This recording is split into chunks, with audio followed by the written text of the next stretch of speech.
1996년 10월 24일 오전 9시 40분 중국 상해 제2중급 인민법원. 한 여성이 얼굴에 붕대를 감고 휠체어를 탄 채 법정에 들어섭니다. 그녀는 절규하듯 울부짖습니다. 害得我瞒这样苦啊！你怎么下得了这种手段？你还是人吗？我受不了啊！ 이 여성은 남편의 내연녀가 뿌린 황산으로 인해 평생 지울 수 없는 상처를 안고 살아가게 됐습니다. 28세의 여교사, 남편의 내연녀는 여성의 딸에게도 똑같은 짓을 저질렀죠. 해당 사건이 알려지자 중국 사회는 충격에 빠졌습니다. 해당 재판은 실시간 생중계로 중국 전역에 방송됐고 중국 사법부는 이례적으로 사형을 선고하고 사형이 확정된 날 바로 형을 집행하죠. 빨간 옷을 입은 이 여성은 이 모습을 마지막으로 죄 많은 인생을 마감합니다. 도대체 이들에게 무슨 일이 있었던 걸까요?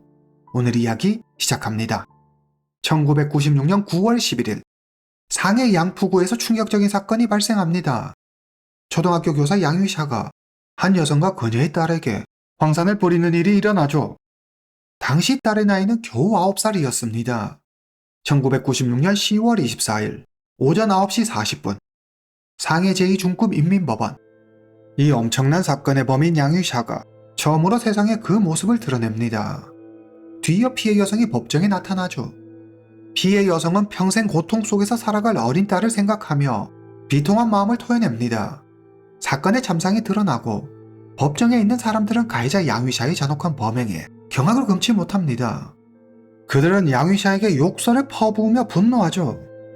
판사가 직접 나서 조용히 시켜야 할 정도로 장면은 소란스러웠습니다. 피해 여성의 통곡에 사람들은 눈물을 흘리며 안타까워했고 당시 재판을 촬영하고 있던 취재진조차 평정심을 잃고 감정이 격해져 카메라가 흔들리는 모습이 그대로 방송되기도 했습니다. 중국인들은 황산같이 위험한 물건을 정부에서 대체 어떻게 관리하길래 한 개인의 손에 들어갈 수 있냐며 정부를 향한 비난의 목소리를 높이기도 했습니다. 我真的没有想到硫酸会有那么大的威力，给他们带来那么大的伤害。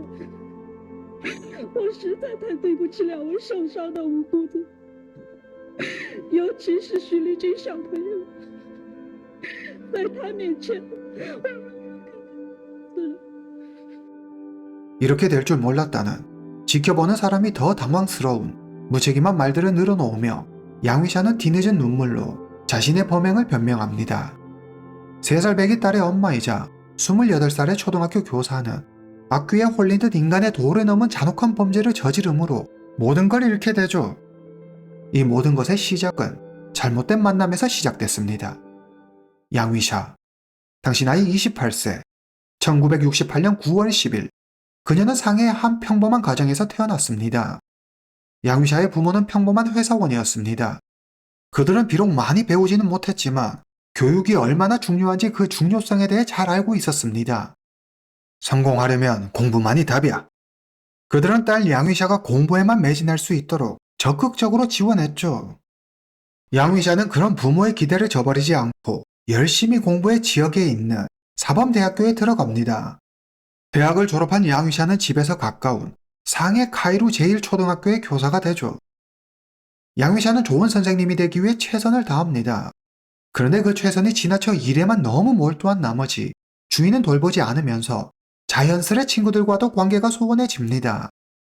주위 친구들이 양위샤의 곁을 떠나고 혼자 남은 그녀는 과중한 업무와 동료 교사들과의 갈등 등 사회 초년생이라면 을에 겪는 직장 내 스트레스와 어려움을 적절히 해결하는 방법을 찾지 못하고 그냥 혼자 참고 견디는 것으로 상황을 이겨내보려 합니다. 부모님에게 고민 상담을 할 수도 있었지만 걱정을 끼치기 싫었던 그녀는 혼자 모든 걸 감당하려 하죠. 양위샤는 힘든 일이 있을 때마다 학교로 가 교무실 책상에 앉아 생각에 잠기곤 했습니다. 그나마 다행이었던 건 그녀가 교사라는 자신의 직업에 상당한 자부심을 가지고 있었고 무척 좋아하며 적성에 잘 맞았다는 겁니다. 그렇게 시간이 흐르고 동료 교사의 소개로 양위샤는 장씨라는 남성을 알게 됩니다. 모쏠에 오랫동안 외로움에 힘들어하던 그녀는 자상한 장씨에게 푹 빠져버리죠. 두 사람은 곧 연인이 되고 장씨를 만나고 양위샤의 얼굴에 웃음이 떠나지 않았습니다. 그녀는 장씨를 운명의 상대라 믿고 그와 결혼을 결심합니다. 그런데 양유샤가 결혼 얘기를 꺼내자 장 씨는 난감해하더니 돌연 이별을 통보합니다. 갑작스러운 이별 통보에 놀란 양유샤는 장 씨를 붙잡고 매달려 보지만 장 씨의 태도는 단호했습니다. 양유샤는 자신의 믿음과 사랑을 배신한 장 씨를 증오하게 되죠. 그가 준 선물, 그와 찍은 사진 등 장 씨와 함께한 추억을 모두 불태워 버립니다. 이때부터 양유샤는 타인의 행동이나 말을 잘 믿지 못하고 대인관계에 큰 어려움을 겪게 됩니다. 그리고 한 번씩 분노를 조절하지 못하고 폭발하는 모습을 보여 주위 사람들을 놀라게 하죠. 1991년 양유샤는 교사 모임에서 우연한 기회에 리춘생을 만납니다. 리춘생은 양유샤와 같은 대학 동기였죠. 이후 두 사람은 자주 만나 카페에서 이야기를 나누고 영화를 보며 함께 시간을 보냅니다. 몇 번의 만남을 이어가던 중 두 사람은 서로에게 사랑을 느끼고 연인이 됩니다. 연인이 되고 얼마 지나지 않아 두 사람은 결혼식을 올리죠. 양유샤는 리춘생과 함께하는 행복한 미래를 꿈꿉니다. 그러나 그녀의 바람과 달리 두 사람의 결혼 생활은 시작부터 삐걱댔죠. 너무 성급하게 결혼한 탓에 두 사람은 서로에 대해 잘 알지 못했습니다.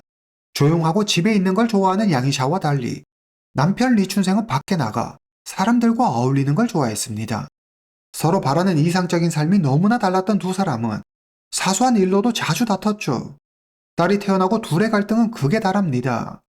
양유샤는 남편 리춘생과 이혼하고 싶었지만 아빠 없이 자랄 딸을 생각하니 차마 그럴 수 없었습니다.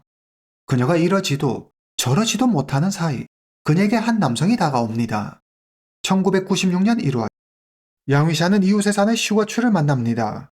그는 30대 후반의 양유샤와 10살 넘게 차이 났지만 나이에 비해 동안인데다 꽤 잘생긴 편이었습니다. 양유샤는 시워추를 보며 그동안 잊고 살았던 설렘을 다시 느끼게 되죠. 사실 시워추도 양유샤를 마음에 두고 있었습니다. 그는 양유샤를 만날 때마다 그녀에게 관심이 있다는 티를 팍팍 내죠. 양유샤가 결혼 생활에 만족하지 못한다는 걸 안 시워추는 양유샤를 향해 강하게 자신의 마음을 어필합니다. 그러나 여기 큰 문제가 하나 있습니다. 두 사람은 시작부터 이루어질 수 없는, 절대 만나서는 안 되는 사이입니다. 양유샤는 이미 가정이 있는 사람이죠. 시워추 역시 아내와 딸이 있습니다. 즉 두 사람은 불륜 관계죠. 양유샤와 시워추는 대체 무슨 생각인 건지 거리낄 게 없다는 듯 한 동네에서 위험한 만남을 계속 이어갑니다. 심지어 가족 몰래 여행을 다녀오기도 하죠. 하루는 두 사람이 술집에서 술을 마시며 이야기를 나누고 있습니다. 어느 정도 취기가 오르자 시워추가 양유샤를 자기 집으로 데려가죠. 네, 그렇습니다.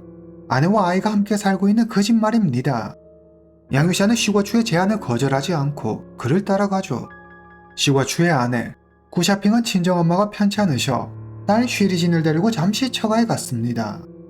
아내가 집을 비운 사이 남편이라는 작자가 내연녀를 데리고 집으로 온 겁니다. 아무도 없는 집에서 시워추와 양유샤 두 사람은 술을 먹고 함께 잠자리를 하죠. 확실히 제정신이 아니군요. 이날을 계기로 이 둘은 더 뜨거워졌고 두 사람은 자기들만의 사랑을 계속 이어갑니다. 시워추는 자상하고 다정한 남자였죠. 그는 외로운 일상을 살아가던 양유샤의 지친 마음을 따뜻하게 어루만져주는 유일한 사람이었습니다. 냉정하고 차가운 남편 리춘생과 달리 솜사탕처럼 포근하고 달콤한 시워추는 그 존재만으로도 양유샤의 삶에 활력을 불어넣어 주었죠. 양유샤는 시워추에게 완전히 빠져버렸고 그와 여생을 함께하고 싶었습니다. 양유샤는 남편 리춘생과 헤어질 결심을 하고 시워추에게 말하죠. 우리 이제 이렇게 만나는 거 그만해요. 나 이혼할게요. 당신도 아내와 헤어져요. 우리 같이 제2의 인생을 시작하는 거예요. 양유샤는 시워추도 당연히 자기와 같은 마음일 거라고 생각했습니다. 자기의 말에 시워추도 기뻐하며 함께 하자고 할 줄 알았죠. 하지만 그건 대단히 큰 착각이었습니다.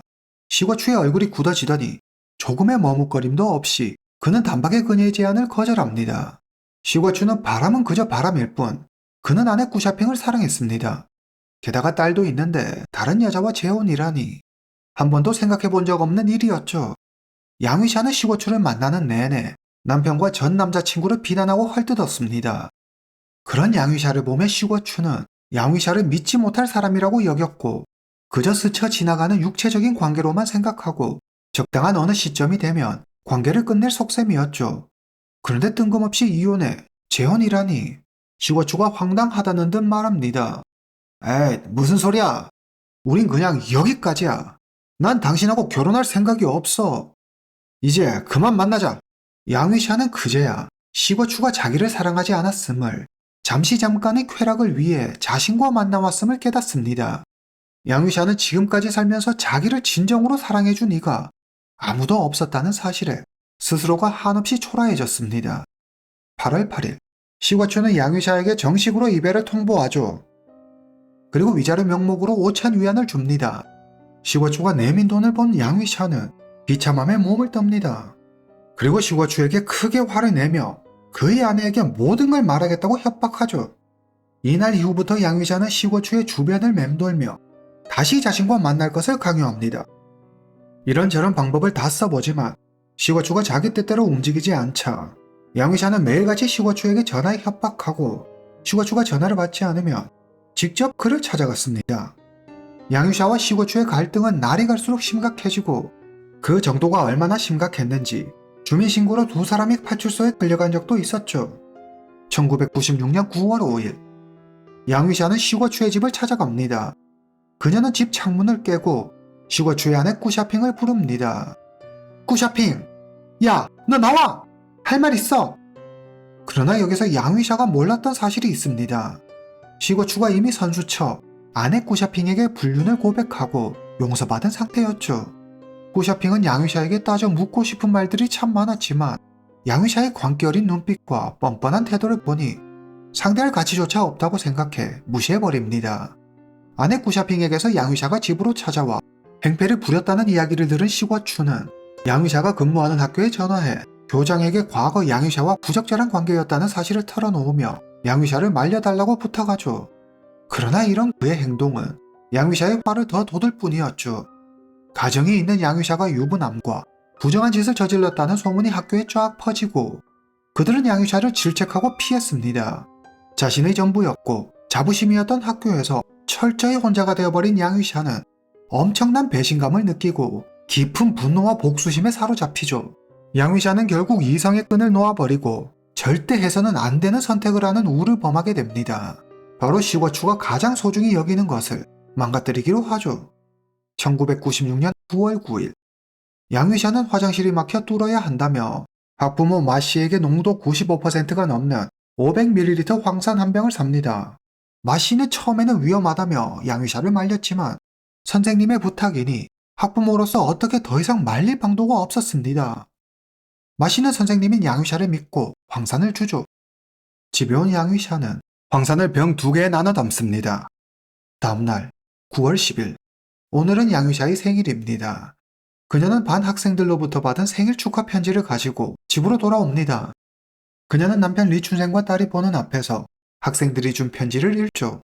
오후 6시, 양위샤는 남편 딸과 함께 부동의 한 레스토랑에서 저녁을 먹습니다.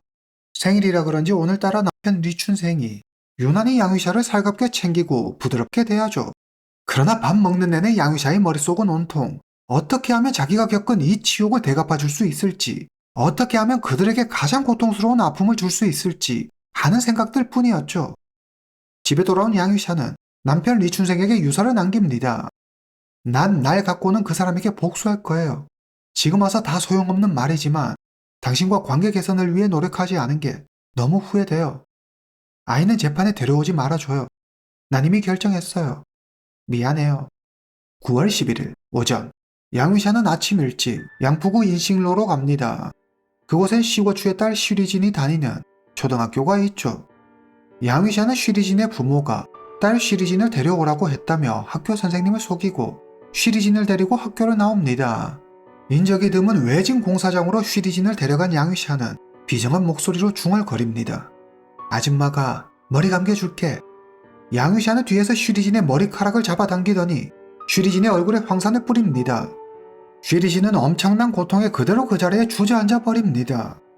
양위샤는 고통에 몸부림치는 쉬리진을 뒤로 하고 자전거를 타고 시고추의 집으로 갑니다. 그리고 그의 아내 꾸샤핑에게도 쉬리진에게 했던 것과 똑같은 짓을 저지르죠.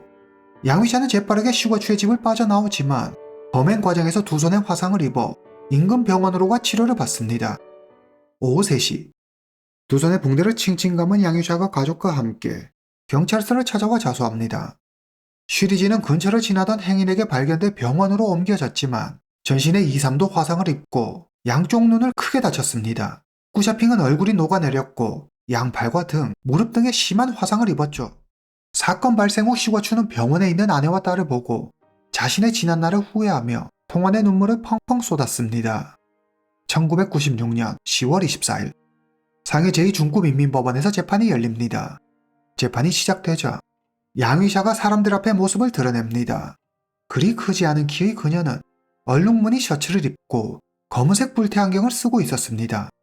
조용하고 유약해 보이기까지 한 그녀가 이런 잔인한 범행을 저지르다니 믿기 어려웠습니다. 我真的没有想到硫酸会有那么大的威力，给他们带来那么大的伤害。我实在太对不起两位受伤的无辜的，尤其是徐丽君小朋友，在他面前，我永远跟他不自然。 아침 8시에 시작된 재판은 8시간 동안 진행됐습니다. 피해자 가족을 비롯한 대다수의 사람들은 법정 최고형이 내려지길 원했지만 양위샤가 스스로 경찰서를 찾아가 자수한 데다 그녀에게는 아직 어린 딸이 있고 게다가 살인사건이 아니었기 때문에 법조계에서는 최대 무기징역이 선고될 거라는 의견이 주를 이루었죠. 그러나 중국 사법부는 모두의 예상을 깨고 양위샤에게 사형을 선고합니다. 양위샤는 판결에 불복해 곧장 항소하죠. 2심 재판을 기다리는 동안 양위샤는 자신이 임신했다고 주장합니다. 당시 중국은 임산부에게는 절대 사형을 선고하지 않는다는 법적 조항이 있었습니다. 법원은 1996년 10월 16일과 11월 13일 두 번의 검사를 진행하지만 결과는 모두 음성, 임신이 아닌 것으로 밝혀졌습니다. 최단 형량을 줄여보려는 양위샤의 꼼수였죠. 1996년 12월 10일 오전 9시 55분 상해 최고인민법원은 잔인한 수법으로 무고한 사람을 다치게 해 평생 지울 수 없는 상처를 입혔다며 양위샤의 항소를 기각하고 원심 판결을 그대로 유지합니다. 그리고 선고와 동시에 바로 형을 집행하겠노라 발표하죠. 오전 10시 50분 빨간색 옷을 입은 양위샤가 형장으로 끌려가고 잠시 후 종소리와 함께 양위샤는 28세의 짧은 생을 마감합니다. 이후 시거추의 딸 쉬리지는 총 4번의 수술을 받지만 안타깝게도 양쪽 눈을 모두 실명하게 되죠. 사건 당시 쉬리지는 전신 80% 이상 화상을 입어 머리카락이 모두 빠지고 신경까지 손상돼 통증조차 느낄 수 없는 상태였습니다. 수십 차례 피부 이식 수술을 받지만 팔, 다리 등의 관절이 굳거나 손상돼 육체적으로나 정신적으로 큰 고통에 시달리죠. 사건 발생 11년 후 한 방송국에서 쉬씨 가족의 모습을 방영한 적이 있는데 시거추가 아픈 아내와 딸을 돌보며 지내고 있었습니다. 딸 쉬리지는 학교를 그만두고 대부분의 시간을 집에서 보내고 있었죠. 이 모든 것의 시작이라 말할 수 있는 시거추는 인터뷰에서 이 일로 가족, 친척, 친구 등 많은 이들이 자신에게 등을 돌렸으며 많은 비난을 받고 죽지 못해 겨우 살고 있다며 자신의 고통을 호소하죠. 사람은 쉽게 변하지 않는다는 진리를 몸소 확인시켜주네요.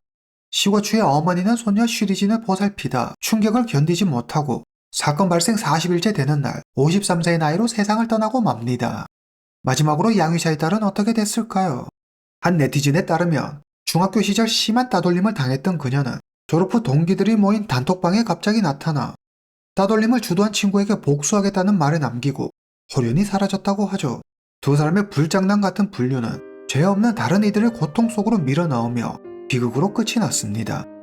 욕망과 본능, 마음을 충실히 따른 결정의 뒤에는 파국만이 기다리고 있을 뿐이죠.